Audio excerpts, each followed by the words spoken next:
Bonjour, vous êtes bien sur la chaîne YouTube de Mac Journal. Vous êtes de plus en plus nombreux à nous suivre et nous vous en remercions. Aujourd'hui, je reçois Renaud Hay, qui est candidat aux élections municipales à Claye-Souilly. Les élections municipales qui vont se dérouler en 2026. Renaud Hay est un candidat qui est soutenu par le RN, Rassemblement National, qui se présente au municipal pour la 3e fois. Il va expliquer à Mac Journal ce qu'il envisage pour Claye-Souilly. Les candidats qui sont interviewés par Mac Journal ont contacté Mac Journal directement. Ce n'est pas Mac Journal qui les contacte, je le rappelle. Les candidats qui souhaitent être interviewés doivent contacter Mac Journal directement. Et maintenant, notre rendez-vous avec Renaud Hay. Renaud Hay, bonjour. Bonjour Hélène. Aujourd'hui, tu vas présenter ton programme, annoncer, tu l'as déjà fait, mais annoncer dans Mac Journal que tu te présentes aux élections municipales de 2026 à Claye-Souilly. Tout à fait. Voilà, donc tu as la parole.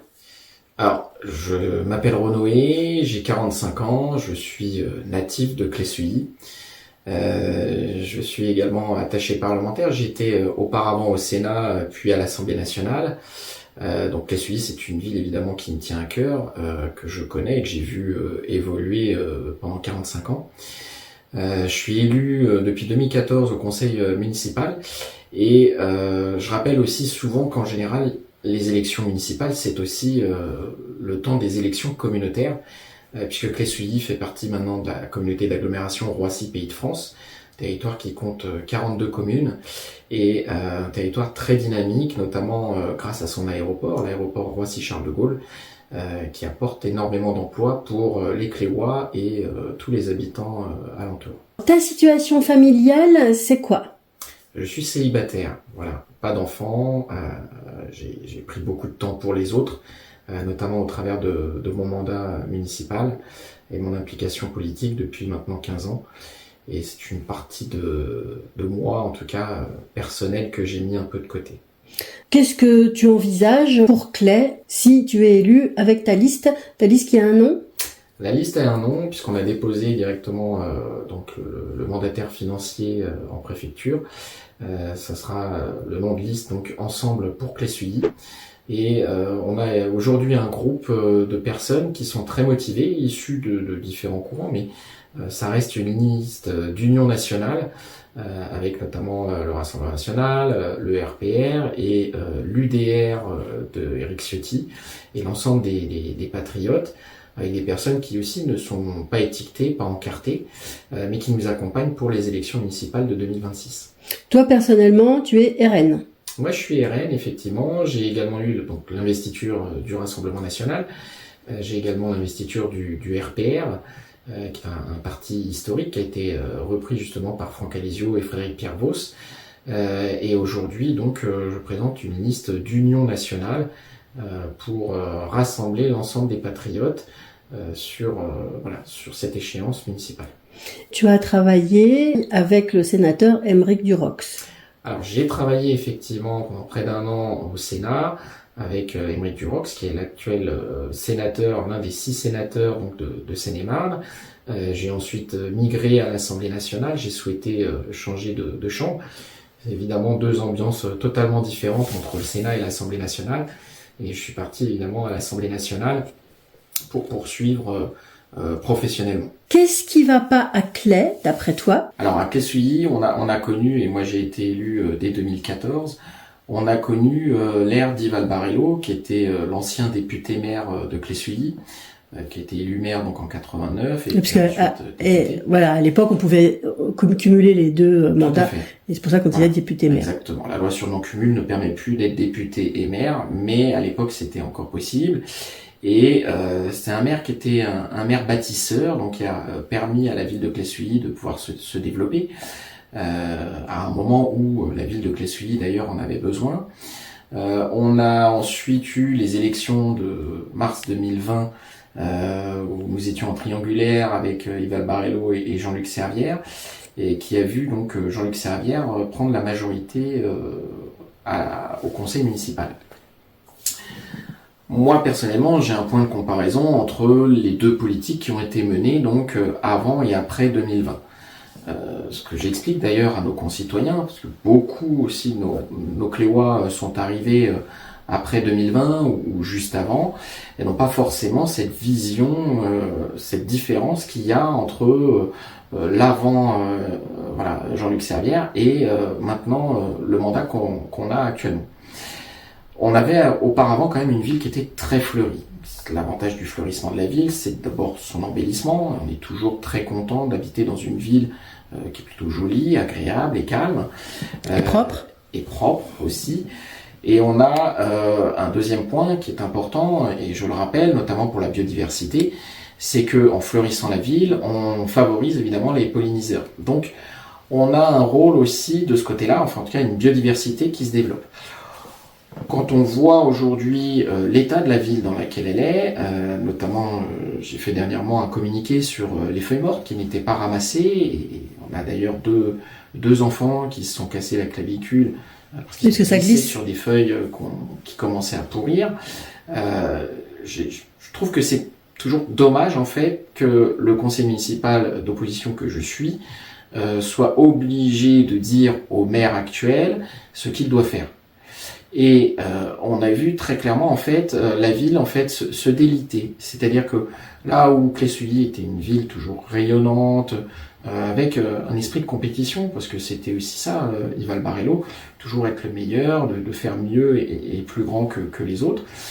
Aujourd'hui, on sent que finalement Claye-Souilly n'est plus peut-être la priorité du maire actuel. Donc on a évidemment beaucoup moins de fleurs, ou quasiment plus dans certains quartiers, avec des bacs à fleurs qui servent plus de poubelles ou de cendriers que de bacs à fleurs. Dans quel quartier par exemple ?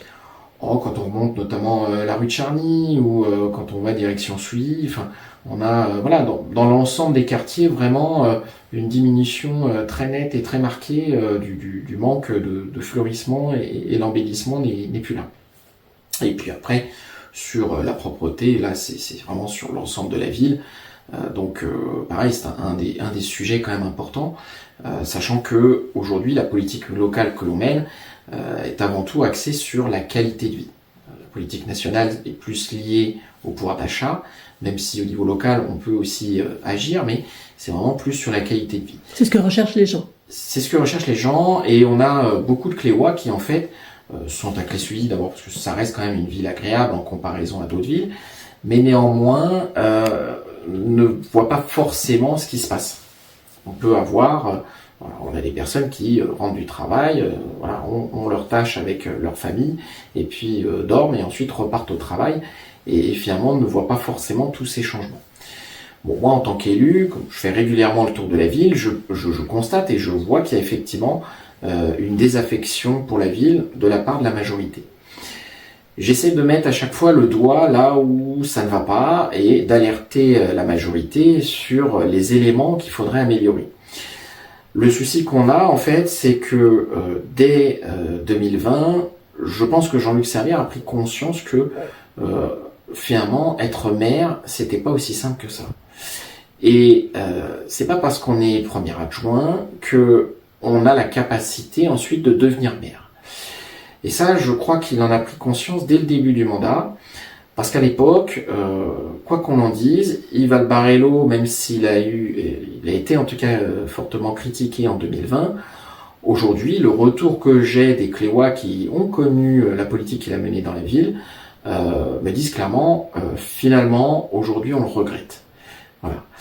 Et moi, j'ai eu d'ailleurs à son égard un petit message après les élections en me disant j'ai beaucoup appris à t'observer pendant 6 ans. J'ai bien compris aussi les intérêts et comment on devait orienter la ville.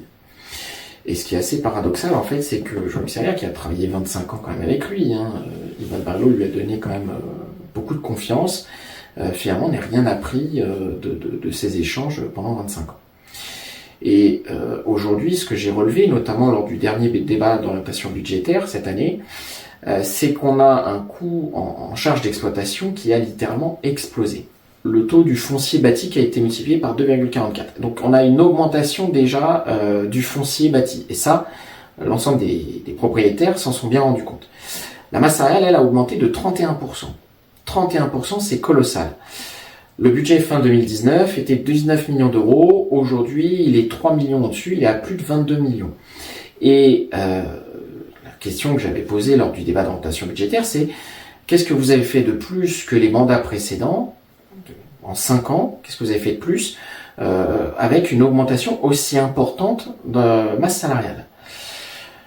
La réponse a été très évasive. Il y a eu une augmentation évidemment des salaires, ce qui est très bien pour les agents territoriaux, mais on a eu aussi dans le même temps 15% d'emplois en plus chez les agents territoriaux. Et ce besoin sans doute était pressant, mais auparavant on constatait qu'on avait nos agents qui connaissent tous, qui étaient très présents sur le terrain et qu'on voit aujourd'hui beaucoup moins. Donc il y a, je pense aussi, une gestion managériale qu'il faut très certainement réajuster. Et en cela, en fait, quand on a un budget d'exploitation qui explose, malheureusement, on a un budget investissement qui, lui, est fortement réduit. Donc il y a ces points-là. Il y a également des mesures, notamment qu'on va évoquer là au conseil municipal, qui sont la mise en place de minibus qui seront financés par des annonceurs, qui est une très bonne mesure. Mais une des questions évidemment que je poserai en conseil, c'est pourquoi cette mesure qu'on connaissait déjà il y a 5-6 ans n'a pas été mise en place dès le début du mandat pour commencer dès le début à réaliser des économies. Ce qui nous aurait permis évidemment de financer d'autres choses pour la ville. Donc il y a toutes ces choses-là qui font qu'aujourd'hui... Tu t'attends à quoi comme réponse, comme genre de réponse ? Une réponse évasive comme d'habitude et sans doute beaucoup de mensonges comme on a depuis le début du mandat, puisque aujourd'hui on n'est plus à faire le bilan de la majorité. Le bilan il est déjà fait en fait, et les Cléois l'ont fait aussi. Donc la seule réponse qu'aujourd'hui on obtient de la majorité sont des mensonges, parce qu'ils essaient tant bien que mal de s'en sortir pour essayer d'exister et de rempiler après 2026. Le bilan là dont tu parles pour la majorité, tu entends quoi ? Qu'est-ce que ça donne ce bilan ? Le bilan est très médiocre. Alors de la part des Cléois, certains Cléois m'ont dit, ça fait déjà depuis plusieurs mois, même plus d'1 an, sont venus me voir déjà en me disant qu'ils avaient évidemment voté en 2020 pour la liste de Jean-Luc Servière, mais qu'ils ne voteront pas pour lui en 2026. Voilà, ils ont été déçus et ils se sont aperçus que finalement, Yvan Barello, qui a été en 2020 rejeté, finalement était un très bon maire. Ils sont déçus en fait qu'il soit parti. Ils sont déçus par quoi ? Ils sont déçus parce qu'ils se sont aperçus que finalement, il n'y avait plus personne aux manettes. Oui, mais comment, dans quel sujet ? Déjà visuellement, on le perçoit quand on parle d'embellissement de la ville, le fleurissement, la propreté. Ce sont des sujets déjà qui clairement sont visuels, que tout le monde remarque. Et les habitants se disent, si on voit ça, si on s'aperçoit de ça au niveau cadre de vie, en fait, propreté, embellissement, comment est le reste ? Parce qu'ils n'ont pas accès aux finances de la ville. Alors, ils n'ont pas accès, ils y ont accès parce que sur le site de la mairie, ils peuvent retrouver tous les éléments, y compris débat d'orientation budgétaire. Ceux qui sont annoncés au conseil municipal. Exactement. Après, j'ai quelques personnes quand même qui sont pas impliquées politiquement, mais qui ont mis le doigt justement sur ce qui n'allait pas, et notamment les charges d'exploitation et la masse salariale. Et ça, c'est un point de levier qui est important. Donc ils ont mis le doigt en allant au conseil municipal ? Ils n'ont pas mis le doigt en allant au conseil municipal, mais ils ont regardé les éléments justement qui sont disponibles sur la mairie et qui sont sur le site de la mairie visitables. Voilà. Et puis, nous on a vu, notamment on a échangé lors des universités d'été qui se sont tenues à Bordeaux sur la gestion d'une collectivité.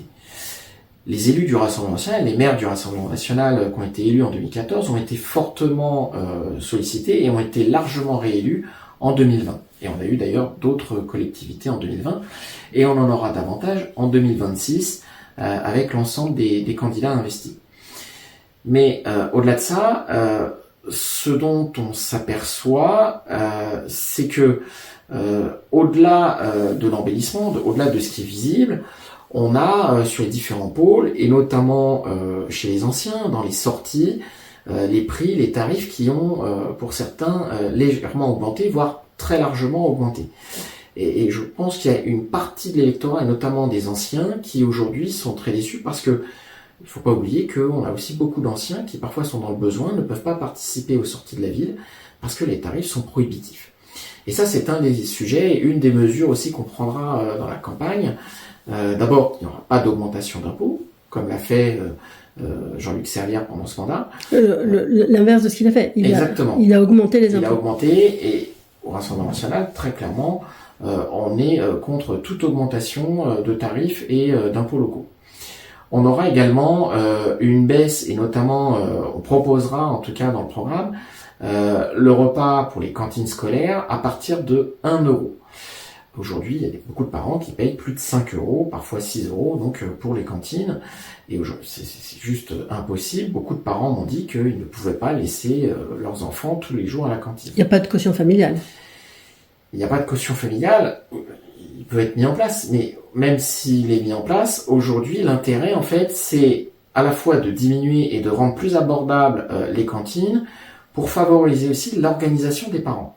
Mais quand tu dis il y a beaucoup de parents qui payent 5 euros par jour pour un repas, en fait. Tout à fait. Donc pourquoi tu fais une différence entre... il y en a d'autres qui payent un autre prix? Alors effectivement, il y a une différence en fonction du quotient familial, mais nous, ce qu'on souhaite, c'est que vraiment pour les personnes qui en ont le plus besoin, c'est d'avoir un tarif cantine à partir de 1 euro.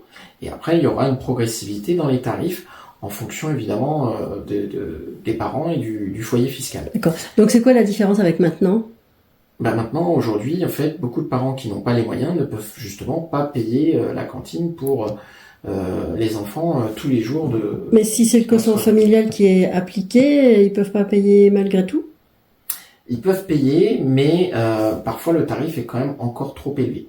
Donc, il y a un vrai travail. L'avantage aussi qu'on a, c'est que les parents qui pourront mettre leurs enfants à la cantine tous les jours seront évidemment facilités dans l'organisation, parce que il y a aussi ce point-là, c'est-à-dire que au-delà de l'aspect budgétaire, on a des parents qui doivent s'organiser pour essayer de récupérer les enfants le midi et ensuite les ramener après l'après-midi. Et ça, évidemment, quand on propose cette mesure, ça facilite grandement en fait l'organisation des parents qui peuvent aller travailler toute la journée et revenir chercher leurs enfants que le soir. Oui. Donc il y a des points quand même d'organisation. C'est également une mesure qui arrive à point parce qu'on a un rajeunissement de la population. On a beaucoup de personnes, et on le sait, l'immobilier quand même à Clé-Sully reste très élevé en comparaison à d'autres villes, et que quand on arrive pour se loger à Clé-Sully, parce qu'on voit que le cadre est quand même plutôt sympa, et bien évidemment on a une variable d'ajustement qui est la nourriture, les vacances. Et c'est là-dessus vraiment qu'on doit agir pour permettre à nos concitoyens de se sentir bien et d'éviter d'être toujours plus taxés sur l'ensemble de leurs activités à Clé-Sully. La nourriture, est-ce que une mairie peut vraiment agir à ce niveau-là? Dans le cadre des activités qu'on propose, et notamment des cantines, effectivement, c'est un budget et tout. Alors évidemment, on n'agira pas sur la consommation des ménages. On a une offre commerciale quand même très large à Clé-Sully.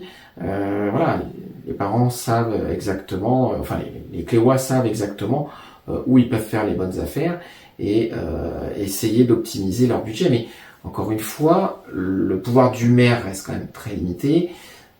On fera ce qu'il faut pour optimiser ce dont on peut, là où on a la main. Et après, évidemment, il y a une part sur laquelle on n'a malheureusement pas la main.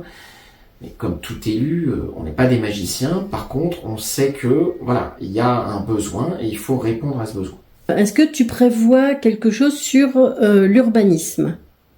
Alors oui, côté urbanisme, ça a été un vrai sujet en 2020. En 2020, d'ailleurs, il y a eu beaucoup de choses qui ont été dites et malheureusement, beaucoup n'ont pas forcément la vérité, la réalité de ce qui s'est passé. J'ai tendance à rappeler aussi, une fois de plus, que on peut se déclarer dissident 3 mois avant l'échéance, comme l'a fait Jean-Luc Servière en 2020. Mais je rappelle aussi que critiquer son prédécesseur, alors qu'on a fait partie de son équipe, et d'autant plus en tant que premier adjoint, et qu'on a validé l'ensemble des projets, qu'on soit d'accord ou pas avec le projet Shopping Promenade ou avec le projet du Bois des Granges, puisque c'est les deux grands projets, on va dire, qui font l'objet de débats. Je pense, c'est très hypocrite. Voilà, je pense qu'il faut assumer ses responsabilités. Une personne responsable, c'est une personne qui trouve des solutions et qui les met en place. C'est pas une personne qui se cache derrière des excuses en critiquant toujours son prédécesseur ou une autre personne parce que les choses ne vont pas bien. On a notamment un problème de chauffage, même si c'est pas directement le maire qui gère, puisque il y a un bailleur social à Clé-Sully qui gère justement ça. Le chauffage où? Le chauffage dans les bâtiments sociaux. Qui se trouve où? Qui se trouve dans tous les quartiers. On en a au Bois des Granges, on en a à Victor Hugo, quartier Victor Hugo, on en a au quartier de la Piscine. Bref, il y a énormément de bâtiments sociaux qui aujourd'hui représentent 13% sur Clé-Sully. Et globalement, aujourd'hui, malheureusement, les gens, encore aujourd'hui, n'ont pas de chauffage dans les bâtiments sociaux. Et je crois que le rôle du maire, et c'est aussi... Pourquoi ils n'ont pas de chauffage? C'est en panne? C'est quoi? C'est pas distribué? Il y a plusieurs raisons. Il y a effectivement un nouveau système qui a été mis en place, notamment dans le quartier de la Piscine, qui fonctionne pas très bien. On a un chauffage qui était existant, mais qui visiblement ne fonctionne pas très bien, notamment à Victor Hugo. Alors est-ce qu'il est en fonctionnement? Est-ce qu'il est limité? Ou voilà. Dans tous les cas, le rôle du maire, c'est aussi de voir avec le bailleur pour que les gens ne tombent pas malades et ne puissent pas avoir des logements à 15 ou 16 degrés. Puissent vivre décemment et sans avoir de problème. Et je crois qu'aujourd'hui, en fait, Jean-Luc Servère a éludé complètement ce rôle. C'est-à-dire que si le maire doit se cantonner à sa tâche, les choses n'avancent pas. On le sait. Tu veux dire qu'il faut aller un peu plus loin? Il faut aller beaucoup plus loin. Il faut toujours être à l'écoute de chacun et essayer de trouver des solutions. On est aussi, en tant que maire ou en tant qu'élu, même moi je le fais, l'entremetteur entre les différents acteurs. Il y a des personnes qui parfois cherchent un emploi, alors même si c'est plus le rôle de Pôle emploi que du maire, parfois on a des échos, on sait qu'il y a un besoin et donc on peut répondre à nos concitoyens. Même si c'est pas clairement notre rôle, même si c'est pas défini comme tel, le maire doit avoir, au travers de ses réseaux, au travers de ses contacts, cette capacité. Et je crois qu'aujourd'hui, Jean-Luc Servère a complètement éludé cette partie-là. Il a peut-être pris aussi les choses un peu légèrement. Et il y a aujourd'hui malheureusement beaucoup d'attentes. Moi, j'ai énormément de personnes qui reviennent vers moi et qui me demandent aussi certaines choses. Alors, évidemment, je suis pas aux manettes. Aujourd'hui, je fais ce que je peux avec ce que j'ai.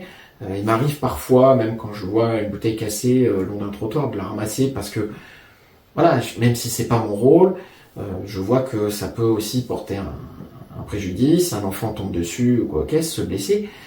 Ben voilà, je vais pas attendre qu'on ait quelqu'un des services techniques qui passe.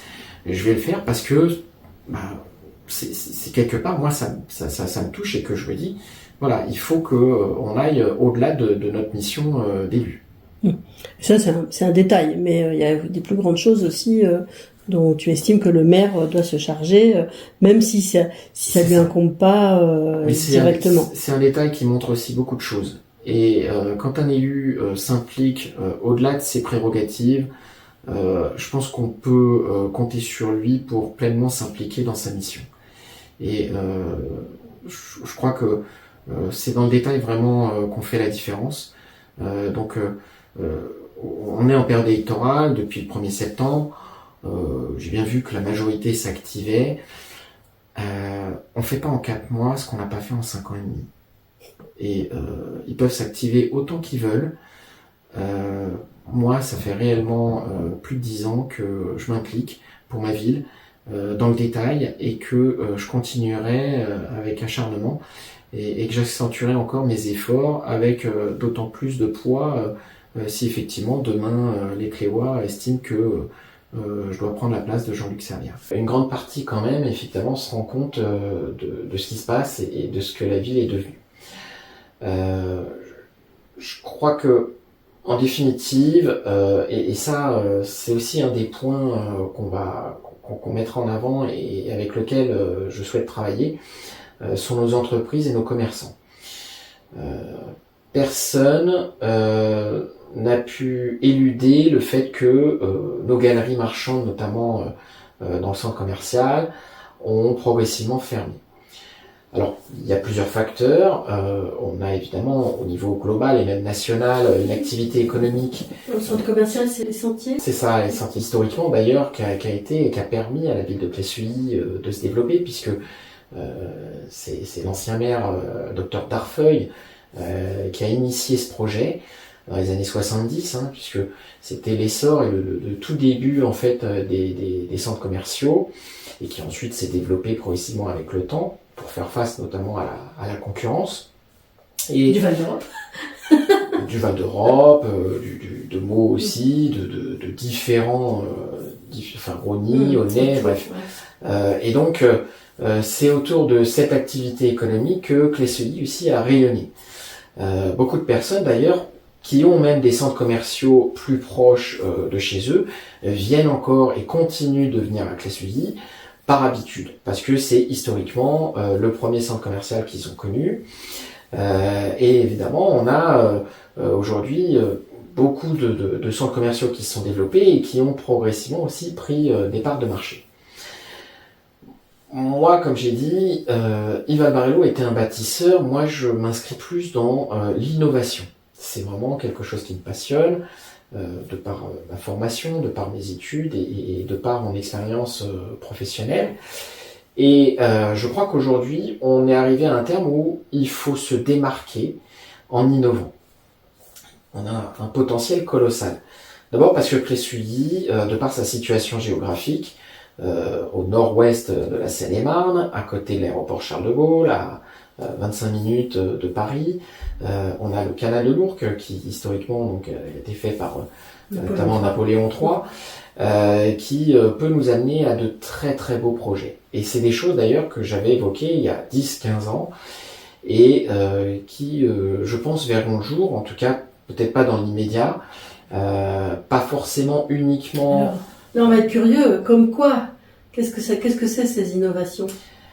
Alors, j'en parle évidemment, mais ce ne sera pas exclusivement pour la ville de Plessuilly, parce que ça englobe un territoire plus grand, ça englobe notamment le territoire de la communauté d'agglomération, ça englobera aussi le département pour les échéances départementales de 2028, mais dans l'idée, moi, et je vois aussi tout ce qui se fait au-delà de la France, même à l'international, on a des activités qui aujourd'hui peuvent être très très lucratives. On a ce qui se développe beaucoup aussi, ce sont les cultures indoor. Donc on a la Seine-et-Marne connaît aussi, voilà, on a des champs, on est un territoire quand même qui est très rural, et on a des cultures qui peuvent se faire directement en intérieur, qui aujourd'hui, par exemple, si on prend le cas de la vanille qui est essentiellement produite à Madagascar, qui est très chère. Qui est très très cher. Le prix a explosé en l'espace de 10 ans ou un peu plus, je crois. Le prix de la vanille était passé, je crois, de 60 à 600 euros. Enfin, il y avait un multiple de 10. Et aujourd'hui, on a les Pays-Bas qui produisent de la vanille en indoor parce que le prix de la vanille, le coût de revente, permet justement de rentabiliser une installation. Ça, c'est un domaine très spécifique, mais il y a énormément de choses à faire de ce côté-là. Et t'as pas peur d'effrayer un peu les gens de Claye avec des choses qui sont très peu communes en fait, qui sortent vraiment de l'ordinaire et des sentiers battus? L'innovation, alors il y a plusieurs choses. L'innovation n'est jamais une mauvaise chose en soi. C'est ce qu'en fait l'homme qui fait que on verse du bon ou du moins bon côté. Prendre l'exemple par exemple des impressions 3D, les imprimantes 3D qui aujourd'hui sont énormément démocratisées. Moi je me souviens quand j'avais développé justement une association liée à la fabrication numérique, la première des choses qu'on a réalisées c'était une prothèse de main pour une personne qui avait perdu sa main quand il était adolescent. Donc c'est quelque chose de très positif et qui lui a apporté par la suite c'est l'innovation qu'on utilise à bon escient. Oui, c'est pas juste pour faire des petites voitures, des maquettes de petites voitures, l'imprimante 3D. On peut tout faire. On peut tout faire. On peut faire de bonnes choses comme on peut faire de moins bonnes choses. Malheureusement, cette technologie aussi a été détournée à des fins beaucoup moins bonnes et moins vertueuses. On l'a vu notamment aux États-Unis où certains l'utilisaient pour fabriquer des armes. Et c'est en cela qu'il faut être quand même très attentif. Moi je crois qu'aujourd'hui sur un territoire comme la Seine-et-Marne, et notamment au nord, avec notamment le canal de l'Ourcq à proximité, qui est une voie navigable, qui est déjà partiellement utilisée depuis plus de 10 ans par une association pour acheminer la production de certains maraîchers seine-et-marnais à destination donc des Parisiens, pour être davantage optimisé. Alors le canal de l'Ourcq évidemment est la propriété de la ville de Paris, donc il y a certaines contraintes et c'est aussi avec ces acteurs, avec différents acteurs qu'on doit travailler pour développer une activité économique et optimiser à la fois pour l'aspect environnemental, parce que effectivement si on développe davantage de flux et de transport sur le canal de l'Ourcq, c'est d'autant moins de camions qu'on trouvera sur les routes, et notamment sur la RD 212 qui est tous les jours, matin et soir, embouteillée, parce que justement ce trafic se retrouvera sur le canal de l'Ourcq et plus sur cette route ou sur la 104 et toutes les routes qui mènent à Paris. Et puis évidemment on développe à l'échelle locale une activité économique qui aujourd'hui n'existe pas. On a également la possibilité après de développer d'autres choses, notamment des data centers qui sont des enjeux stratégiques aussi pour la France, parce que aujourd'hui, si les data centers ne se font pas en France, ils se feront ailleurs dans le monde. Internet n'a pas de limite, n'a pas de frontières, et si aujourd'hui on n'investit pas ou si aujourd'hui on ne permet pas à des investisseurs de pouvoir s'implanter en France, c'est une activité économique qu'on délaisse à nos voisins ou à d'autres pays hors Union européenne. Alors du coup, tu verrais ça pour Claye ? Alors, un data center sur Claye-Souilly même, pas forcément, mais encore une fois, je l'ai dit, les élections municipales, c'est l'occasion aussi des élections communautaires, et donc on a aujourd'hui 3 conseillers communautaires, 2 de la majorité, 1 de l'opposition, mais dans le cadre justement des élections communautaires, l'idée de présenter, de proposer justement des projets d'envergure sur un data center de à peu près 10 hectares, c'est quand même un demi-milliard d'euros d'investissement, ce qui est énorme. Évidemment, c'est toujours une plus-value pour le territoire. Sachant que je prends cet exemple-là, mais comme j'ai pris l'exemple notamment de la vanille... Ce ne sont que des exemples. Ce ne sont que des exemples, mais néanmoins, c'est des sujets sur lesquels moi-même je travaille et avec lesquels je suis en relation avec les différents acteurs. Parce que l'avenir se prépare aujourd'hui et qu'il a déjà commencé hier. Et je crois que, et notamment quand on voit sur les collectivités, les différentes collectivités, on a des charges qui sont beaucoup plus conséquentes. On a la CVAE qui va disparaître en 2027, les dotations de l'État qui diminuent, et on voit tous les maires, quelle que soit l'étiquette politique, qui évidemment les dénoncent régulièrement, quel que soit le gouvernement, que ce soit un gouvernement de gauche, de droite ou du centre comme actuellement. Aujourd'hui, ce qui est important, c'est aussi de permettre, au travers des activités économiques, à la fois d'apporter justement des capitaux et des financements pour nos collectivités, et en même temps d'intégrer des économies. L'avantage qu'on a, par exemple, avec un data center ou une activité équivalente, c'est que la chaleur qui est produite par cette activité permet justement de diminuer, voire même de compenser les charges liées au chauffage. C'est-à-dire qu'on peut utiliser une chaleur résiduelle ? Exactement. En fait, la force de calcul va produire de la chaleur et cette chaleur va être réutilisée directement pour les collectivités pour diminuer justement les charges d'exploitation de ce côté-là. Et donc, si on cumule comme ça tous ces avantages, ces économies à la fois sur le chauffage, à la fois sur différentes choses et notamment liées à l'exploitation, les collectivités auront davantage de financement pour investir dans leurs collectivités respectives. Donc ça serait un point important que tu ferais si tu étais élu, t'occuper de l'innovation. Exactement. Ça va être un de tes chevaux de bataille. Tout à fait. En termes de grands travaux, de grands changements, est-ce que tu envisages des grands changements? Alors, il y aura toujours de toute façon une continuité sur la rénovation des routes et trottoirs. On a malheureusement aussi une dégradation qui s'est accentuée parce que comme toute installation, que ce soit pour la voirie ou pour les bâtiments, on a une accélération justement de la dégradation si on n'entretient pas. Et ça c'est important et c'est des questions d'ailleurs que j'avais posées précédemment, même au précédent conseil. Quand on réalise une installation, il faut toujours anticiper et évaluer le coût d'exploitation. Parce que on sait combien va nous coûter une réalisation, que ce soit pour la voirie ou pour un bâtiment, mais les élus, en tout cas la majorité actuelle, n'anticipent pas forcément sur le coût d'exploitation. Et ça c'est important parce que malheureusement, comme la ville n'a pas été forcément bien entretenue, que ce soit pour le nettoyage, la propreté de la ville ou d'autres choses, en fait, on s'est retrouvé avec beaucoup d'herbes qui poussaient justement sur les bornes et qui ont déplacé certaines bornes. Un rebornage coûte beaucoup plus cher que si on refaisait uniquement le goudron de la route et les trottoirs, parce qu'on reste après avec l'alignement, et là il faut reprendre l'alignement. On a un certain nombre, notamment de bouches d'égout, qui elles se sont affaissées et qu'il va falloir reprendre. C'est dangereux pour... Alors c'est devenu dangereux, surtout pour les personnes qui se déplacent en trottinette ou en vélo. Bouches d'égout qui sont sur la chaussée. Voilà. Et parfois même aussi pour les véhicules qui, si la route est fortement dégradée, risquent de crever un pneu ou d'abîmer leur jante. Est-ce que ce genre de choses sont importantes pour les gens qui vont chercher pour qui voter? Oui, et notamment concernant les embouteillages. Parce que notre ville a grandi, mais les infrastructures n'ont pas forcément suivi. On a un projet qui est à l'échelle départementale, notamment, qui va être réalisé, mais qui ne verra le jour que d'ici 2030-2032, qui est le barreau RN2-RN3, qui est une voie de 6 km, qui va relier donc la Nationale 2 et faire la jonction au niveau de Clé-Sully, à la sortie, donc direction Meaux, avec la Nationale 3.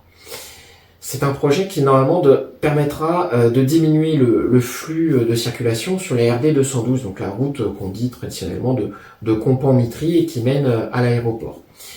Néanmoins... Qui a été refaite il n'y a pas très longtemps.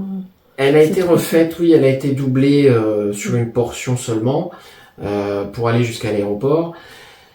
Évidemment, tout ne peut pas se faire en un jour et il va encore falloir augmenter la capacité pour permettre, en tout cas à nos automobilistes, de gagner du temps, en tout cas d'éviter d'en perdre, parce que c'est toujours rageant. Oui, parce qu'il y a toujours cet embouteillage aux heures de pointe entre le rond-point de Grécy et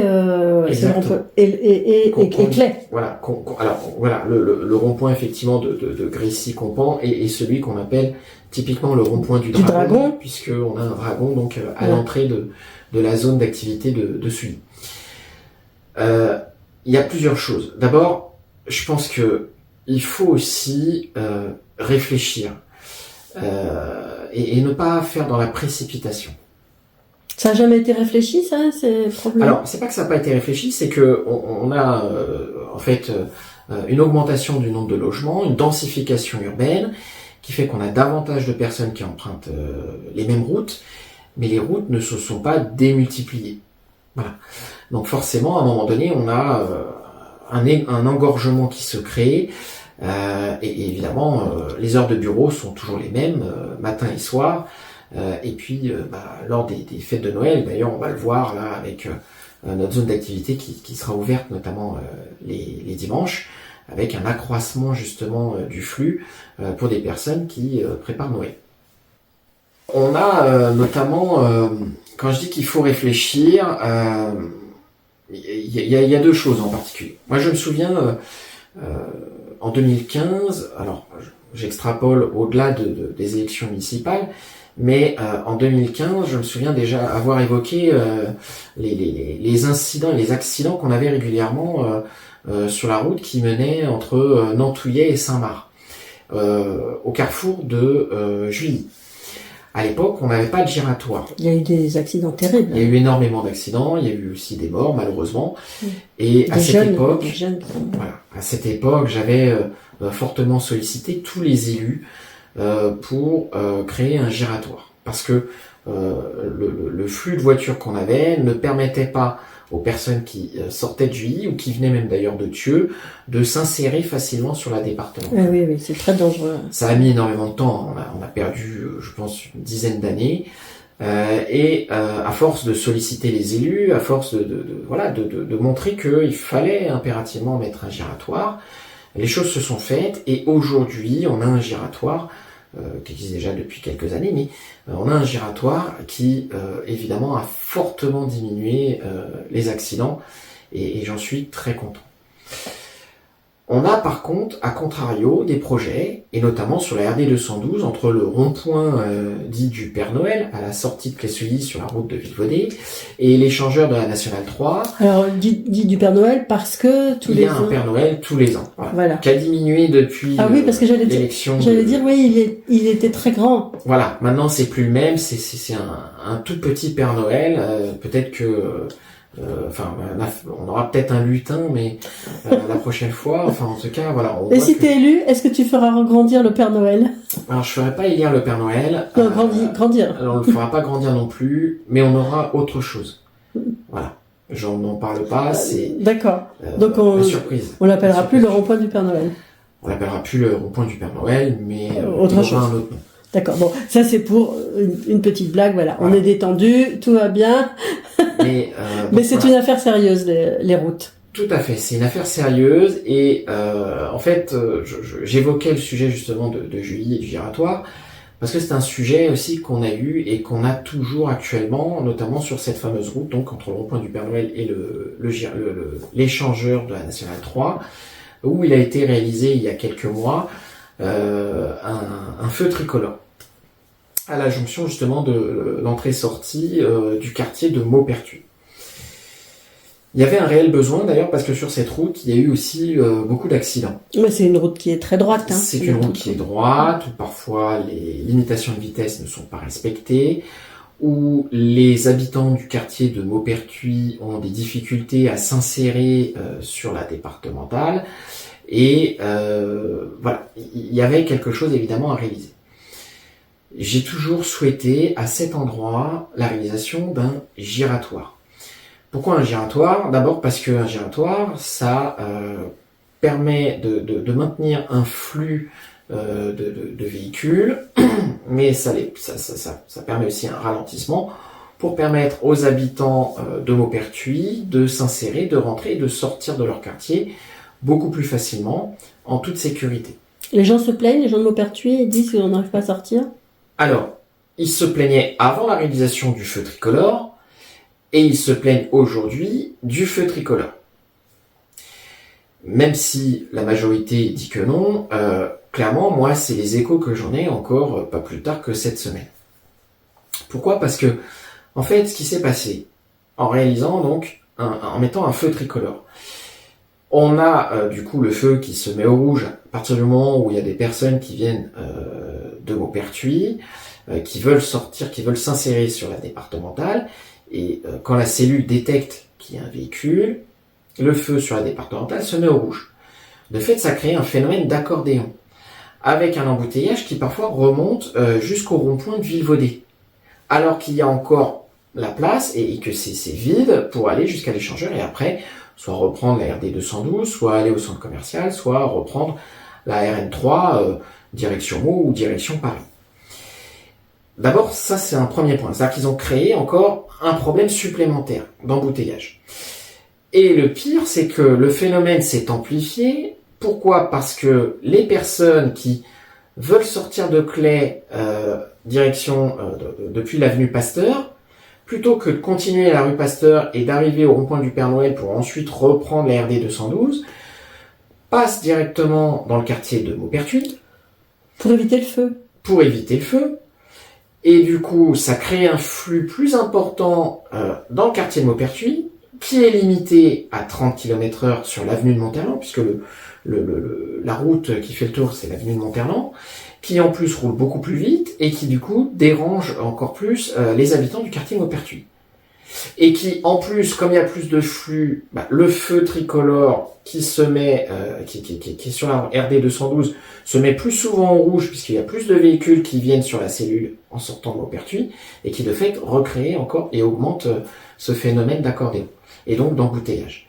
Voilà, c'est-à-dire que là où on avait une solution pertinente, où à la limite il aurait fallu prendre plus de temps à la réflexion, et encore pas forcément à la réflexion, mais parce que le délai d'instruction, il aurait fallu préempter une partie du champ à côté pour élargir les voies et limite doubler justement le nombre de voies et faire un giratoire avec l'arrêt de bus. Finalement, le département et la ville de Claye-Souilly, parce que même si les élus de la majorité me disent on est sur route départementale, c'est de compétence départementale, oui, mais la ville de Claye-Souilly a été consultée, elle a également financé une partie du projet, et donc elle avait, en tout cas la majorité actuelle, avait le devoir de dire ici, on privilégie un giratoire. Malheureusement, le feu tricolore a été mis en place avec la majorité actuelle, et on se retrouve avec une augmentation des problèmes qu'on connaît aujourd'hui. Oui, mais aussi, il faut reconnaître que le département a parfois du mal à sortir de l'argent pour un giratoire qui coûte cher. Le giratoire a un certain prix. Le feu tricolore qui a été mis en place n'a pas été gratuit non plus. Mais c'est moins cher qu'un giratoire. Alors, pas forcément. D'abord, sur l'exploitation, un giratoire, il n'y a pas de consommation énergétique, il n'y a pas de remplacement d'ampoule, il n'y a pas un coût d'exploitation qu'on a avec un feu tricolore. Et j'ai envie de dire, très bien, ça coûte. Mais aujourd'hui, combien coûte aux habitants, et pas uniquement de Claye-Souilly, mais à toutes les personnes qui empruntent cette route, qui chaque jour perdent du temps à cause de ce feu tricolore. Parce que si on parle uniquement en budget chiffré pour le département et la ville, le prix réel est biaisé.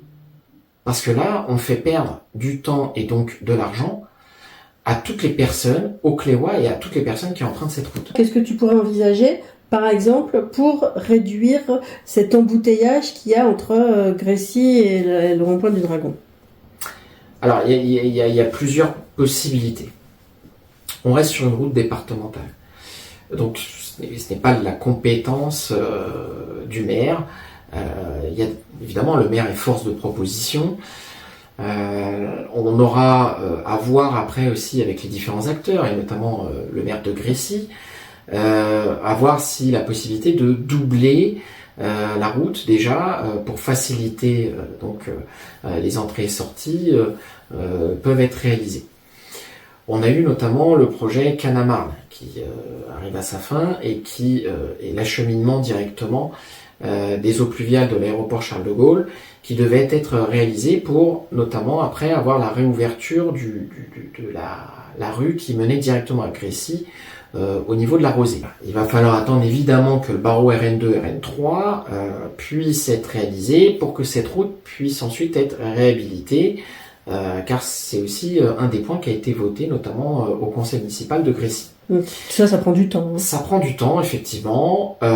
Et puis, quand on regarde bien, si effectivement on double cette route, ça nécessite 2 ouvrages d'art supplémentaires. Le premier donc pour traverser le canal de l'Ourcq et le second pour traverser la ligne TGV jusqu'au rond-point d'après.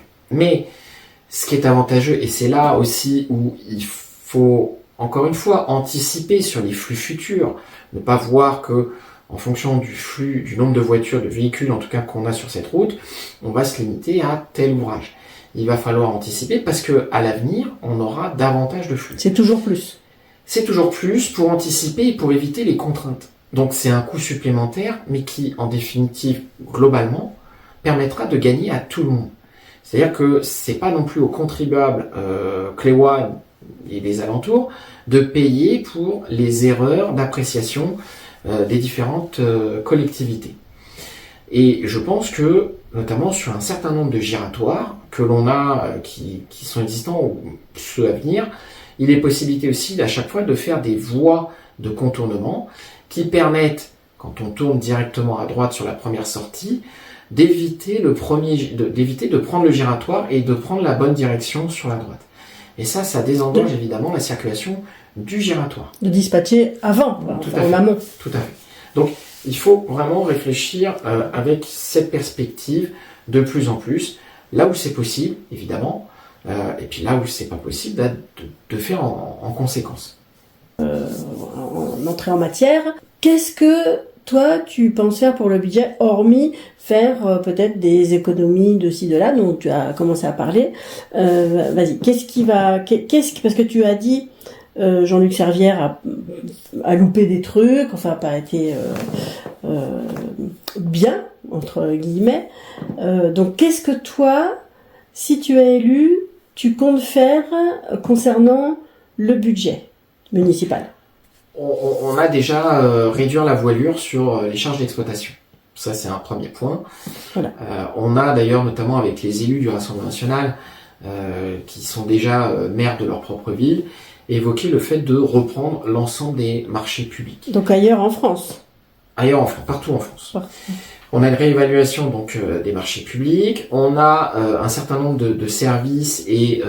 Qu'est-ce que ça veut dire une réévaluation des marchés publics? Ça veut dire que quand un marché public, par exemple, est voté sur 3 ou 4 ans, mais qui peut être révoqué chaque année, on a la possibilité de revérifier, de reprendre avec les partenaires pour réestimer justement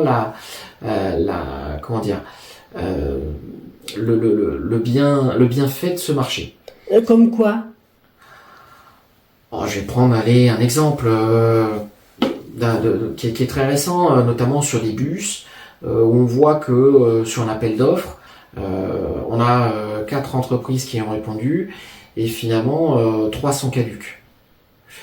Moi j'estime que si on n'a pas à minima 3 entités qui répondent dans l'entièreté du marché public, on peut pas avoir de point de comparaison. On peut pas estimer que aujourd'hui une entité a gagné le marché parce que c'est la seule qui a répondu globalement à l'offre. Et en fait, mais comment ça? Pourquoi les autres sont caduques et non pas? Pourquoi? Peut-être parce qu'ils n'avaient pas eu le temps d'y répondre et qu'ils n'ont pas répondu en totalité, qu'ils n'ont pas donné toutes les pièces du marché, de l'appel d'offres. Donc voilà, l'estimation de l'appel d'offres ne peut pas être considérée justement. Donc je pense qu'il faut aussi prendre le temps de réévaluer en fait chaque offre pour réaliser des économies, pour savoir quel est le plus pertinent. Et on l'a vu, et notamment nos élus, nos maires du Rassemblement national ont montré que finalement la bonne gestion justement des comptes publics, en réévaluant les marchés publics, permet de réajuster, de récupérer justement des fonds qui avaient été dépensés peut-être un peu n'importe comment. Donc on a ça, plus la diminution évidemment des charges d'exploitation, nous permettront normalement de pouvoir investir davantage là où il y a un vrai besoin. Et on a d'ailleurs, on l'a vu, comme j'en parlais tout à l'heure aussi, avec les minibus payés avec les partenaires, c'est quelque chose qui sera voté là en conseil, enfin en tout cas, qui est une émanation du conseil municipal de Soie, mais finalement qui aurait pu être mise en place il y a 5 ans. On a perdu 5 ans là-dessus.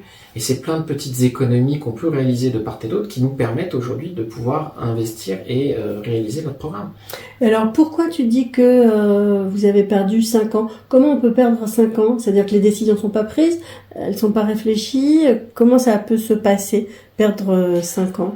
Je crois qu'il y a une forme d'habitude qui s'est créée, peut-être. La négligence? Peut-être, ou l'inconsidération des différents acteurs. Une des erreurs qu'a fait Jean-Luc Servière, en fait, c'est de considérer que en 2020, les gens voulaient du changement. Et de fait, c'est dit peut-être que finalement, puisque les gens veulent du changement, on va tout changer. Mais quand quelque chose fonctionne, on ne le change pas.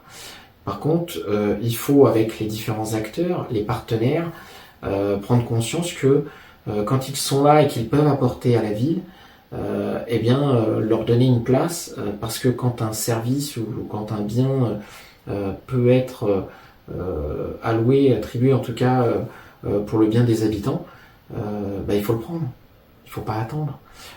Quand on travaille avec notamment, parce que ça va être un des gros sujets de cette campagne, la santé, c'est bien de réaliser des maisons de santé. Mais le problème qu'on a aujourd'hui, on a plus d'un tiers des Cléois qui n'ont pas de médecin traitant. Moi, personnellement, Cléois de naissance, je n'ai pas de médecin traitant. Ma mère de 81 ans n'a pas de médecin traitant. Elle habite à Clé? Elle habite à Clé-Sully, oui. Et qu'aujourd'hui, ce problème-là, qu'on avait déjà en 2019, on avait d'ailleurs, avec Yval Barello et Valérie Pécresse, inauguré la maison de santé. On arrivait déjà à saturation malgré cela.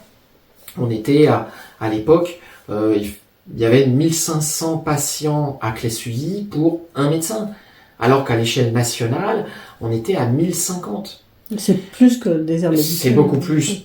C'est vraiment. De toute façon, la Seine-et-Marne est très mal lotie. On est juste devant Mayotte, donc avant-dernier département. En fait, paradoxalement, c'est un problème qui n'a pas été pris au sérieux. Mais ce problème-là existe depuis le début du mandat. Et le projet de maison de santé pluridisciplinaire qu'il va y avoir, notamment rue Jean Jaurès, c'est très bien, mais ça ne suffit pas. Et encore une fois, on peut faire autant de maisons de santé qu'on veut. Il y a du parking, il y a du stationnement. On a un petit parking à côté, parking Mariette. Jean Jaurès, c'est pas facile de se garer. Donc pour aller voir son médecin, faut. Alors c'est pas facile. Et puis évidemment, on arrive à un autre sujet, notamment le sujet des zones bleues, parce que tout est lié. Et moi, j'ai toujours aimé que ce soit le programme 2020, même celui de 2014, mais beaucoup plus celui de 2020 et celui de 2026. Chaque pôle est lié. Il y a toujours une relation. C'est-à-dire que là, on passe de la maison de santé avec la possibilité de se parquer, donc des zones bleues, donc de la circulation et de la PM, voilà, sur l'attribution notamment des tâches de la police municipale, de nos agents qui font un excellent travail, mais qui, malheureusement, dans l'attribution de leurs tâches, et ça, encore une fois, nos agents ne sont pas à blâmer. C'est les instructions qui sont données par le maire et son adjoint à la sécurité qu'il faut remettre en question. Mais on le remet en question évidemment par le vote, notamment au mois de mars. Mais globalement, sur une maison de santé qui va être réalisée, on va terminer sur la partie santé, il faut qu'on puisse avoir des partenaires avec des médecins. C'est-à-dire que le projet et le programme le projet qui va être mis notamment dans le programme de Jean-Luc Servère de la majorité actuelle. Rue Jean Jaurès, c'est on va faire une maison de santé pour répondre à tout le monde, mais ils ne répondront pas à tout le monde. Il y a vraiment un gros pôle santé qu'il va falloir réaliser, en plus de la maison de santé qui sera réalisée. Et je pense que on a eu pendant longtemps, alors elle a peut-être, parce que depuis il y a eu beaucoup de pharmacies de faites, mais on a eu une très grosse pharmacie à Clé-Sully, au centre commercial Carrefour, qui a été longtemps la plus grande d'Europe, je crois. Ce que je souhaite aussi, c'est que au sein, et notamment dans les galeries, puisque on a beaucoup de boutiques de fermées, peut-être, pourquoi pas, négocier avec les acteurs pour avoir un très grand pôle avec des spécialistes et des médecins traitants au sein de notre centre commercial. Qui est-ce qui est propriétaire du centre commercial ? C'est une société qui gère les galeries. Et après, on a le centre commercial d'un côté et les galeries marchandes de l'autre. Donc voilà, ça a été construit par Clépierre. Alors après, on a eu effectivement Clépierre dans le projet. Mais globalement, la gestion, il faut qu'on en discute avec les acteurs qui gèrent justement les galeries marchandes. C'est une possibilité que toi, tu envisagerais d'éventuellement mettre des cellules médicales, alors... Tout à fait. Dans le centre, à la place des boutiques qui ont fermé. Exactement.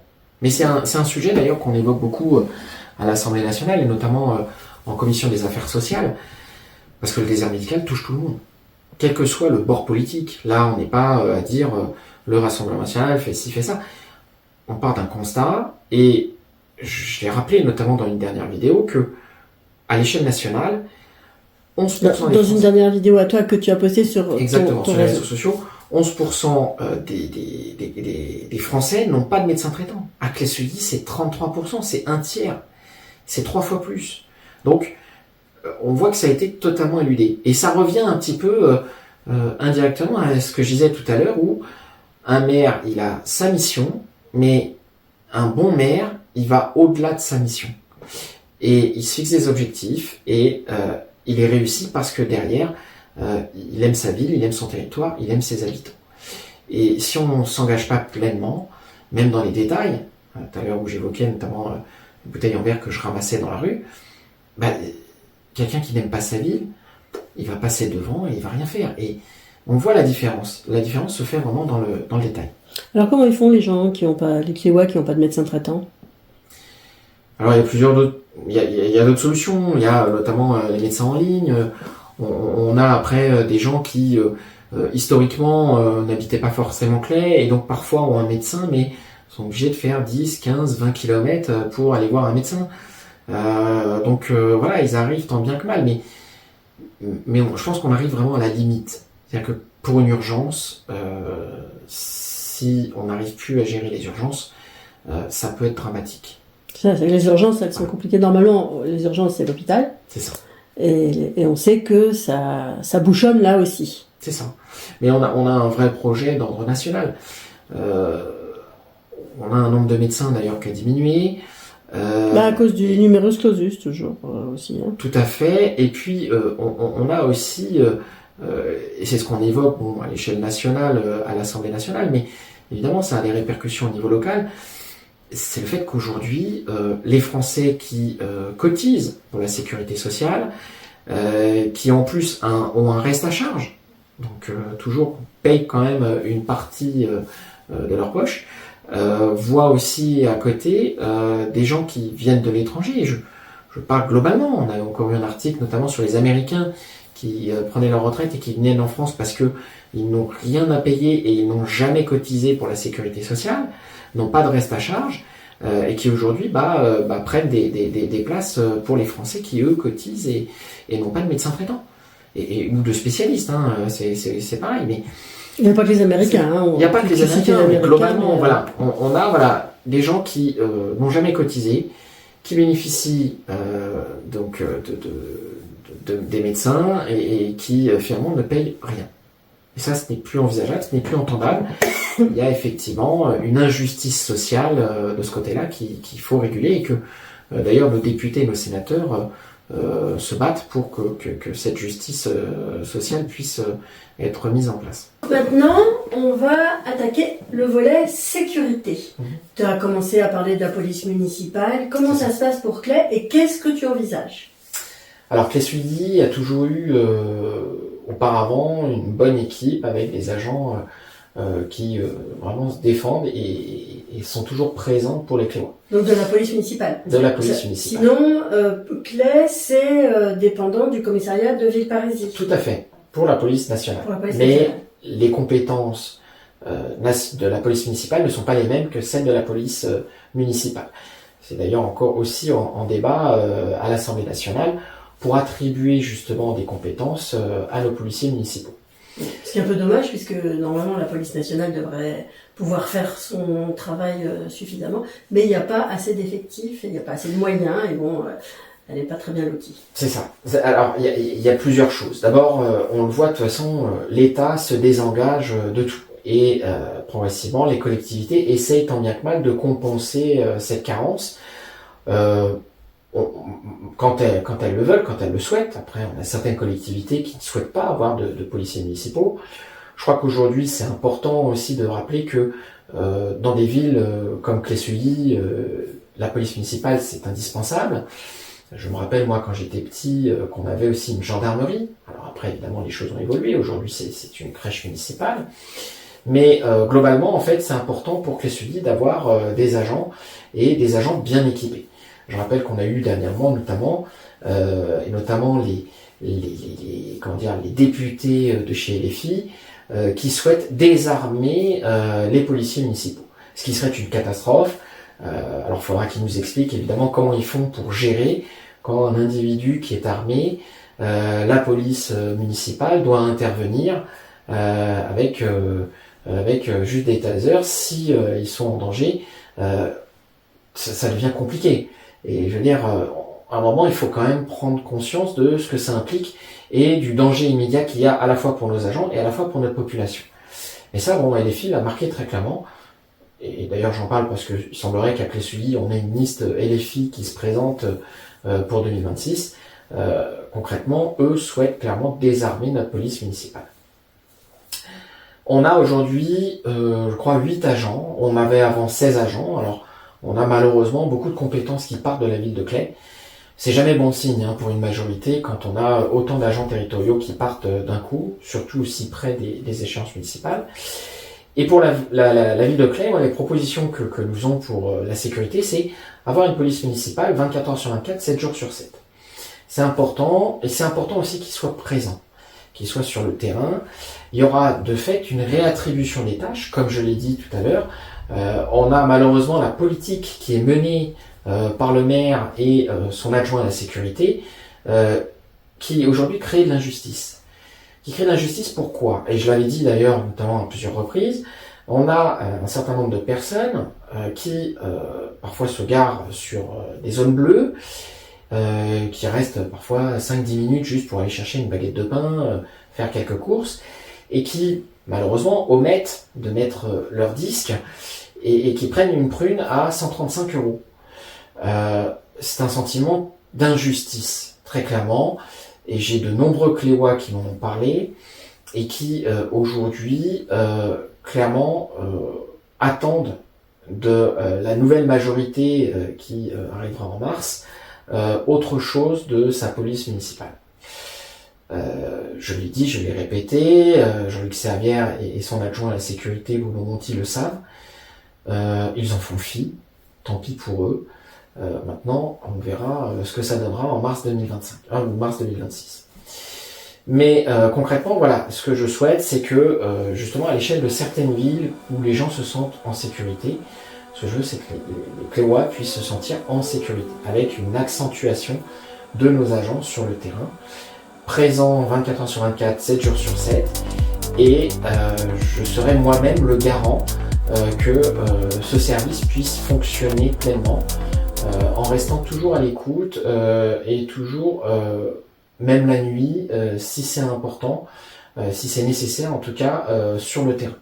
Il y a besoin à Claye d'augmenter les dispositifs Tout à fait, parce que on a constaté beaucoup de choses. D'abord, en début de mandat, il y avait, et ça a été d'ailleurs, un débat, et notamment au vote à l'Assemblée nationale et au Sénat, le cas des narcotrafiquants qui se développent de plus en plus. Ça, c'est un point qui est important, et moi j'avais repéré, je remarquais notamment à certains endroits dans les différents quartiers, des chaises qui traînaient et qui étaient en attente. On a également des chaises vides où on a des personnes qui sont là pour attendre le client. C'est le client pour la drogue. Tout à fait. On a également une recrudescence de la consommation de gaz hilarant. Et le protoxyde d'azote. Protoxyde d'azote, tout à fait, qui fait des ravages, et pas que chez les jeunes, et qui, je le rappelle, je pense, doit nous alerter, à la fois pour des mesures de prévention et d'information, qui ne sont pas faites d'ailleurs par la majorité actuelle, et en même temps, le maire, par contre, aurait le pouvoir de faire un arrêté municipal pour que les gens ne puissent pas transporter de protoxyde d'azote. C'est tout à fait possible. Le maire étant le premier magistrat de la commune. Exactement, et officier de police judiciaire, de fait. Voilà, il a normalement cette possibilité. Exactement, il est en capacité de le faire. Aujourd'hui, il ne le fait pas. On a également, sur les zones bleues, je pense un rôle de pédagogie à faire davantage. Qu'une personne puisse oublier son disque, ça peut arriver, et ça arrive, et c'est arrivé. Et prendre une prune à 135 €, je trouve que c'est regrettable. Alors qu'à certains endroits, on a des personnes qui même viennent de l'extérieur, qui ne sont pas de Clé-Sully, et qui parfois font des rodéos ou prennent nos routes pour un circuit de Formule 1. Ah, c'est où ça se passe? On en a plusieurs. On a notamment rue de Voisin, où c'est limité à 30. On a rue de Paris, quand on vient de la Nationale 3. On a également rue Aristide-Briand quand on sort pour aller direction Meaux et reprendre la Nationale 3. C'est-à-dire, on a des endroits où les stops sont régulièrement grillés et les limitations de vitesse ne sont pas respectées. Et ça, c'est la sécurité routière. C'est la sécurité routière, mais c'est aussi évidemment le rôle de la police municipale et des infrastructures qu'on met en place. Parce qu'une fois de plus, je le rappelle, on a à la fois un besoin en moyens humains et matériels pour Claye-Souilly, parce que la ville a évolué, la ville a grandi, et donc il faut évidemment donner tous les moyens nécessaires à nos policiers municipaux pour qu'ils puissent agir le mieux possible. Et je les remercie toujours à chaque fois, comme je l'ai fait dernièrement, notamment quand ils sont intervenus sur un feu de voiture, puisqu'on avait eu en 3 jours de temps 2 coups sur coup. C'était quand? C'était là il y a 2 jours pour à côté du collège des Tilleuls, et 3 jours encore avant dans le quartier du Bois des Granges. Donc dans la semaine Attends, on est combien? On est le 17, dans la semaine du 12-13 novembre, par là? Tout à fait. Et donc on a eu 2 véhicules qui ont brûlé coup sur coup. Et j'ai remercié évidemment nos pompiers, nos sapeurs-pompiers et nos agents de la police municipale qui ont été très professionnels et très réactifs. Il y a des pompiers à Claye? On a une caserne, l'une des plus efficaces et vraiment heureusement qu'ils sont là. Là aussi, c'est une compétence, puisque le SDIS c'est une compétence départementale, et on tâchera aussi de pouvoir les accompagner. Ils ont d'ailleurs l'été dernier fait une très très belle fête, c'était leur première, qui a été vraiment un moment où on a pu se retrouver, en tout cas beaucoup de Cléois et de personnes qui habitent aux alentours se sont retrouvés, et ça a été une très très belle réussite. Donc je les remercie aussi pour ça, et je pense que l'année prochaine on aura une fête qui retenera encore plus que cette année. Voilà. Mais oui, question de sécurité, effectivement, on a encore beaucoup de choses à faire, et c'est la réattribution de la mission de nos agents qui fera une différence énorme entre la politique qui est menée aujourd'hui et la politique qui sera menée demain. Donc c'est pas la première fois que tu te présentes au municipal, hein, on le rappelle. C'est la 3e fois. C'est la 3e fois. Est-ce que ton programme a beaucoup changé par rapport aux fois? Je vais reprendre. Est-ce que ton programme change beaucoup par rapport aux fois précédentes? Oui, il a beaucoup évolué, même si dans les principales lignes, et j'avais évoqué notamment en 2020, la priorité qui était axée d'abord sur la sécurité déjà dès 2020, et puis l'aspect environnemental, mais l'environnement global avec l'embellissement de la ville, le fleurissement, tout ce que ça implique derrière, la propreté, hein, puisque le maire est responsable de la salubrité publique, et on a évidemment un besoin qui a évolué parce que la population a évolué, notamment sur l'enfance, avec notamment le programme et les mesures qu'on a pour les cantines. On a un besoin évidemment en fiscalité qui là, lui, évidemment, va permettre d'orienter toute la politique de manière générale sur les différents pôles. On a un besoin sportif aussi pour les associations, notamment, qui lui-même aussi a évolué parce que il y a davantage d'associations sportives. Et il y a un point d'ailleurs notamment que j'avais soulevé, qui était le gymnase du collège des Tourelles, dont les poutres commençaient à sérieusement se pourrir. Le toit reposait quasiment dans le vide. Alors ça a été un débat d'ailleurs qui a beaucoup amusé Jean-Luc Servière, qui moi m'amuse beaucoup moins. D'abord parce que si ça s'écroule. Alors il y a eu des travaux de réaliser, mais parce que c'est très bien de dire on fait, on dépense 1,2 million pour des terrains de tennis. Très bien, il y a un besoin, tant mieux pour le tennis, mais les travaux de rénovation qui ont été faits pour le gymnase des Tourelles, et moi je l'ai vu parce que j'ai suivi et je suis tout le temps sur le terrain. Une résine a été mise avec des fers plats, mais elle commençait déjà à fissurer. Et aujourd'hui, ils ont ajouté en plus des caches, alors pour protéger sans doute, et puis sans doute pour masquer peut-être visuellement peut-être il y a un rôle aussi esthétique. Le problème qu'on a, c'est que on ne peut plus voir l'évolution justement des travaux de rénovation qui ont été faits. Et Comment ça? c'est-à-dire que si la résine commence à s'effriter et qu'on a les poutres qui commencent à se dégrader, il va falloir qu'on puisse anticiper et donc vérifier régulièrement, enlever ces caches de protection. Donc voilà, à terme, de toute façon, il faudra très clairement refaire complètement le gymnase des Tourelles. Sont des infrastructures qui sont primordiales pour les Cléois, qui accueillent à la fois les collégiens, les associations sportives, un certain nombre d'événements tels que le forum des associations. Et Claye-Souilly, malgré ces nombreux bâtiments, ces nombreuses infrastructures, finalement, on est toujours à courir après le besoin.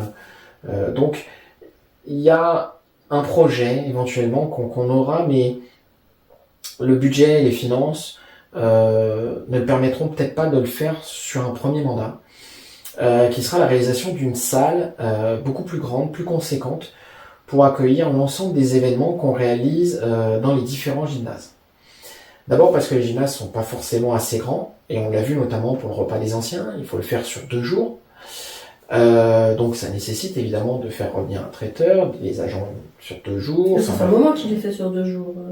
Oui, ça fait un moment, mais parce que ça fait un moment qu'on attend aussi de la majorité actuelle une infrastructure qui permette d'accueillir tout le monde sur une seule journée, qui de fait, en fait, est un investissement mais qui permettra d'éviter d'avoir un surcoût, qui permettra également d'avoir une infrastructure qui est le gymnase des Tilleuls, des Tourelles ou celui d'Anville-Loison sur des périodes et qui malheureusement ne permettent pas aux associations ou aux collégiens ou aux lycéens même à Henri-Loison de faire du sport, parce que il y a un temps pour poser l'ensemble des éléments, pour préparer les événements et ensuite pour enlever après l'événement. Et donc voilà, on peut plus se permettre de contraindre les collégiens ou les associations parce que on n'a pas d'infrastructures qui permettent d'accueillir les autres événements en dehors de ces infrastructures. Donc du coup, tu penses qu'il faut en créer de nouvelles? Il faut en créer de nouvelles. Il va falloir aussi rénover les associations et les entretenir, parce que là aussi il y a un laxisme de ce côté-là. Je crois qu'ils n'ont pas pris conscience, mais on a les gymnases qui sont très souvent sales, pas souvent nettoyés. On a retrouvé toutes sortes d'objets dans les vestiaires, bref, je passe les détails. Non, mais c'est quoi toutes sortes d'objets? Des mégots de cigarettes, des préservatifs usagés, enfin... Je crois que c'est important de maintenir aussi nos infrastructures en bon état pour qu'elles puissent perdurer le plus longtemps possible. Déjà dans un premier temps, c'est ça. Dans un premier temps, et puis je pense qu'à terme, ce sera, par exemple pour le gymnase des Tourelles, le fait d'être encaissé permettra peut-être, si on fait vraiment un projet neuf, de garder la base, parce qu'il faudra changer de toute façon la totalité de la couverture qui nous coûtera beaucoup trop cher à refaire, donc vraiment reprendre juste la base, les fondamentaux, et éventuellement d'utiliser cet encaissement pour refaire des salles là où on a le terrain et les tribunes, et à ce moment-là remonter un petit peu pour avoir le gymnase un peu plus haut. Bon, il y a des choses comme ça qu'on peut imaginer. Après, on a voilà, d'autres solutions. Il y a encore un peu de foncier sur Claye-Souilly, mais encore une fois, il faut vraiment que ça se fasse dans le cadre d'un échange avec les habitants pour voir quel est le besoin et quelle priorité on va mettre d'un côté ou l'autre. Voilà. Mais il y a plein de belles choses. Et ce qu'il faut aussi, et on est toujours limité par le budget, mais c'est d'abord assainir les comptes de la ville. Et une fois qu'on a assaini, on peut se permettre d'envisager d'autres projets et on peut se permettre évidemment de réaliser d'autres investissements. Alors je rencontre beaucoup de candidats pour les municipales, puisqu'on est en plein dedans là, et tous disent il faut assainir les comptes. Est-ce que tu penses que de toute façon, quoi qu'il arrive, des élections municipales, que ça change de maire ou pas, c'est l'occasion d'assainir les comptes? Est-ce qu'il y a quoi qu'il en soit des comptes à assainir?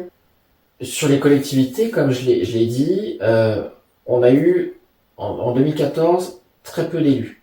mais on a eu quelques mairies de gagner pour le Rassemblement national. En 2020, les maires qui avaient été élus en 2014 ont été largement réélus. Ce qui montre que, globalement, parce que tout part du budget, globalement, ça veut dire que le budget des villes du Rassemblement national a été très bien maîtrisé et mieux maîtrisé que les autres majorités précédentes, qu'elles soient de gauche ou de droite. D'abord parce que, très souvent, et c'est ce qu'on constate, sur les collectivités où on a des élus qui sont en place depuis très longtemps, parfois plusieurs décennies, on a un essoufflement des majorités qui sont beaucoup moins regardantes sur les dépenses publiques. Et dans la période que l'on connaît, avec une diminution des dotations de l'État, les élus, et tout particulièrement les élus du Rassemblement national, ont un regard nouveau sur la gestion des collectivités. Alors, je vais parler pour Clé-Sully, parce que à Clé-Sully, je connais bien et que je regarde que très vaguement les autres budgets des autres collectivités, mais encore une fois, moi je m'interroge sur les positions qui ont été prises. Moi je m'interroge sur le fait que on ait pu embaucher à tour de bras des agents territoriaux pour une ville qui, oui, certes a augmenté, mais est-ce que ça nécessitait d'avoir autant de personnes, autant de cadres, autant de... ça, c'est une charge colossale, importante. Alors, il y a des villes qui n'ont rien à voir avec le RN, comme par exemple Villeparisis, ou Lagny-sur-Marne, qui sont de bords politiques complètement différents, qui n'ont pas forcément la nécessité de revoir leur budget ou d'assainir leur budget, qui ont déjà un budget sain. Et les maires ont été reconduits, déjà. Alors, oui et non, et en plus on est dans deux cas différents. Complètement. Pourquoi ? Parce que, alors, Villeparisis, je peux en parler.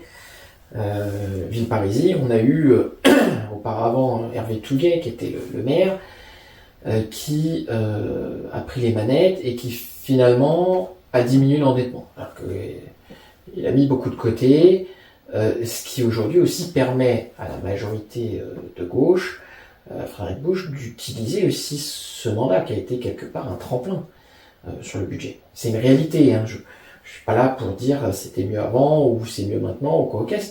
C'est une réalité, voilà, dans les chiffres. Concernant Lagny-sur-Marne, c'est un peu différent parce que, pareil, ils n'ont pas du tout la même configuration, les mêmes caractéristiques. C'est une ville qui est très commerçante, que j'apprécie aussi beaucoup parce que il y a un très beau marché. À Villeparisis d'ailleurs, finalement, c'est les deux villes sur le secteur où il y a de très très beaux marchés. Elles sont vivantes. Elles sont vivantes, et ça c'était un vrai sujet aussi pour Clé-Sully parce que notre marché malheureusement n'a pas pu exploser. Il est étriqué.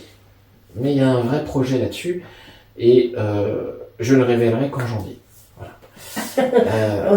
On est impatient, hein, de le connaître. Moi j'aime alors, petit aparté, mais Jean-Luc Servière a fait des réunions de quartier, c'est toujours à peu près la même chose. C'est pas forcément quelque chose qui est très festif, et moi je crois que ce qu'il faut, ce que les gens veulent, ce qu'ils attendent, c'est de la proximité, mais plus.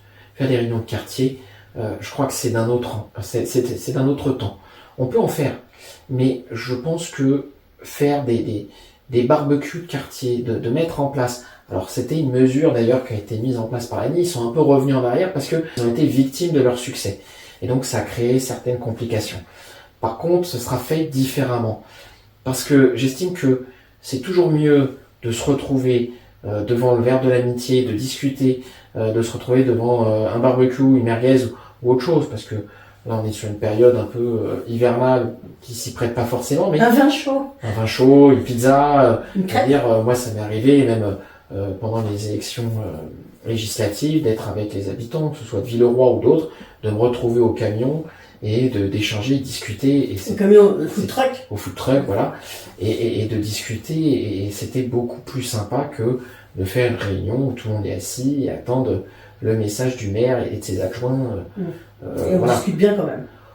On discute bien, oui, mais enfin, je crois que l'échange doit se faire dans un endroit et de façon beaucoup plus festive. On a ce besoin dans une société où tout va très vite, où malheureusement, finalement, Ce qui est marrant, c'est qu'on dit souvent, on n'a jamais aussi mal communiqué que depuis qu'on a autant de moyens de communication. Et je Parce que les gens croient que ça se fait tout seul. Bah, la technologie, là, pour le coup, a parfois pas eu que de bonnes conséquences, mais ce qui est important, c'est de mettre de l'humain. Tu m'as intrigué un petit peu avec le marché, là. Hein. Disons que le marché a été rénové sous le précédent mandat, il y a eu de bonnes choses. Alors, il a fortement diminué parce qu'on a moins de commerçants. C'est très difficile d'attirer les commerçants sur les marchés. Alors, c'est difficile parce que, comme pour toute activité, et comme l'activité commerciale, la zone commerciale, on a une zone de chalandise qui a pas non plus, qui s'est pas démultipliée comme le nombre de commerces. Néanmoins, c'est l'attractivité qui est importante. Et lorsqu'on trouve des choses qu'on ne trouve pas ailleurs, on devient attractif. L'innovation, j'en ai parlé tout à l'heure, mais on a notamment à proximité, juste à côté, en fait, le parc Buffon. Qui est un parc juste derrière, là, l'entrée est juste derrière. Exactement. Qui nécessite évidemment une refonte complète. Moi, comme je l'ai dit, je suis quelqu'un qui est très lié à l'innovation.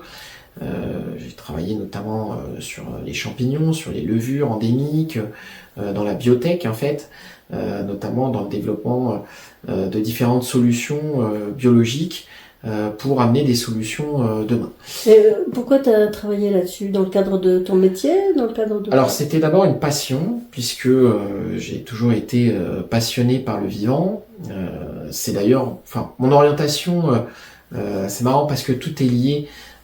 J'ai fait un bac industriel et j'aurais souhaité faire un bac STL, donc lié au vivant et au labo. Malheureusement, à mon époque, on a eu, en fait, le seul endroit où on pouvait faire un bac STL, c'était Avon. Et pour après aller à Avon, il y a 25 ans, même plus de 25 ans, c'était très compliqué. Ça l'est toujours, mais c'était d'autant plus compliqué. Et je rebondis là-dessus. Pourquoi? Parce que on a un lycée qui va se faire à Villeparisis. D'ailleurs, on a eu une réunion de présentation, notamment avec Valérie Pécresse, où j'étais le seul élu de Clé-Sully présent, ce qui est très dommage pour la majorité, parce que ce lycée, en fait, va évidemment intéresser aussi nos Cléois, puisque nos Cléois pourront aller dans ce lycée qui propose justement une filière STL. Et je pense que c'est important, le vivant. Je crois que c'est vraiment... d'ailleurs, la biologie, c'est le parent pauvre des recherches, alors qu'il y a un potentiel colossal. On arrive aujourd'hui avec des champignons à fabriquer des vêtements, des tissus, des matériaux durs. On arrive à faire des constructions avec les champignons. On arrive à faire des choses incroyables. Comme avec le chanvre un peu. Tout à fait, tout à fait. Et on a... en fait, je me suis intéressé aux champignons parce que je m'étais intéressé aux levures auparavant, qui fait partie du même règne, c'est le règne des Fuji. Et je me suis intéressé aux levures parce que je m'étais intéressé à la bière, voilà, et plus particulièrement la bière artisanale. J'ai été piqué, notamment quand j'avais créé la map de Clé-Sully, où j'avais proposé aux adhérents, j'étais à l'époque président de la map, que j'avais cofondé avec un petit noyau, et on était allé voir une microbrasserie. Elle existe plus, cette AMAP? Alors, cette AMAP existe toujours. La microbrasserie, ensuite, que j'ai créée, puisque en visitant, forcément, j'ai été piqué, je me suis intéressé donc au monde de la bière, à la bière artisanale. Et finalement, cette microbrasserie existe, mais sous un autre nom, et elle a déménagé, puisque je l'ai transmis en fait à un ancien collègue avec qui je travaillais, qui lui est parti dans le sud de Seine-et-Marne. Voilà. Donc de fil en aiguille, on en est arrivé là. Et j'ai eu ensuite, donc pendant 1 an et demi, donc un emplacement à Paris dans le seul biohackerspace, donc qui est un lieu dédié au partage de compétences, de connaissances liées au monde du vivant, où on a fait énormément de découvertes et où de nombreuses startups se sont développées. Donc j'avais un espace alloué où je travaillais justement plus particulièrement sur les levures. Et j'ai rencontré évidemment beaucoup d'entreprises et beaucoup de personnes qui se lançaient soit à titre associatif, soit qui lançaient leur start-up, et notamment une amie qui a développé la bioluminescence sur des plantes, qui aujourd'hui s'exporte et travaille notamment même avec ADP, ou a travaillé également pour Disney, pour le Qatar. Bref, dans différents pays, aux États-Unis. Et en fait, le fait d'avoir rencontré comme ça dans ma vie personnelle, dans mes passions, tous ces différents acteurs, ça m'a permis aussi de développer mon réseau, de développer mes contacts et de pouvoir dire aujourd'hui, j'ai vraiment envie que pour tout ça, et comme d'ailleurs mon travail, que ce soit au Sénat ou à l'Assemblée, puisse apporter une plus-value à Clé-Sully et à ses habitants. Et je crois qu'aujourd'hui, à 45 ans, c'est l'âge de la maturité. À la fois ni trop vieux, donc encore suffisamment dynamique, ni trop jeune parce que justement j'ai toute cette compétence et j'ai cette chance. Voilà, vraiment, j'ai eu aussi les opportunités où j'ai commencé, j'étais salarié, je suis passé cadre. Alors qu'est-ce que tu faisais comme travail? J'ai fait beaucoup de choses. Parce que c'est intriguant, hein. J'ai fait énormément de choses. En 20 ans, j'avais commencé d'abord en job étudiant quand j'étais à Marne-la-Vallée. Donc, je travaillais dans une célèbre marque de sport, une enseigne de sport qu'on a à Clé-Sully, qui était pareil, l'un des plus grands magasins de France. Decathlon, c'était une expérience formidable. À l'époque, il y avait beaucoup d'étudiants qui travaillaient chez Decathlon et ça a été c'est une très très belle entreprise qui continue, qui a évolué évidemment, mais j'ai passé de très très belles années, voilà, à la fois à l'université et à côté le week-end pour travailler à Decathlon. Et puis ensuite j'ai évolué, donc je travaillais chez PSA, donc l'ancienne usine Aulnay-sous-Bois, où de nombreux Cléois aussi y ont travaillé, avec une expérience très technique dans le milieu industriel, très très intéressante, où j'avais donné ma démission au bout d'un an et finalement qui a été refusée, donc ils m'ont refait un contrat parce que voilà, j'étais très actif, très dynamique, voilà, pour les dépannages, ces choses comme ça. Et puis j'ai évolué après donc en tant que chargé d'affaires pour la ville de Paris. Alors une entité en fait de la ville de Paris, puisque la ville de Paris était notre client dans le domaine de l'éclairage public. Et puis ensuite, je suis parti dans le domaine des énergies renouvelables. Alors pas les éoliennes, parce que ça ne l'était pas et ça ne l'est toujours pas. Il y a aucun intérêt. C'est-à-dire que d'un point de vue vraiment purement technique, l'éolienne ne produit pas l'énergie qu'il a fallu pour la produire. Et après vient le problème de la transformation. Bref, enfin de la fin de vie. J'ai évolué dans le BTP. J'ai évolué également, j'ai monté une boîte, j'étais transitaire à l'aéroport d'Orly, j'envoyais la presse à l'étranger, d'ailleurs au moment des attentats de Charlie Hebdo, voilà, dont on se rappelle encore. J'ai travaillé vraiment dans tellement de domaines que voilà, aujourd'hui je suis ce multicarte qui a côtoyé différents milieux, qui voilà, a pu cumuler différentes compétences et qui aujourd'hui clairement me servent à la fois pour évaluer le besoin de la ville et savoir qui je dois aller, chez qui, près de quelle porte je dois taper pour obtenir et pour faire avancer notre collectivité. Renaud, on arrive à la fin de notre entretien. Est-ce que tu as un mot de la fin pour les internautes de Mac Journal? Vivement mars 2026. Rendez-vous le 15 mars. On aura d'autres occasions, puisqu'il reste encore 4 mois donc pour présenter le programme, pour se présenter. Pour détailler, donner des détails. Pour préparer un peu le terrain. Et évidemment, je reste disponible sur les réseaux sociaux qui sont de plus en plus vus, regardés, en tout cas sur toutes les vidéos que je réalise. Ouais, il y a des nombres assez impressionnants. Donc on te trouve sous le nom de Renaud et ou oui, sous le nom de la liste? Sur Google, de toute façon, Renaud et mon nom de famille, H-E-E, se trouve très très facilement. Et après, tous les réseaux sociaux, mes comptes sont ouverts. Donc chacun peut m'envoyer évidemment un message, me poser une question et j'y répondrai évidemment avec grand plaisir.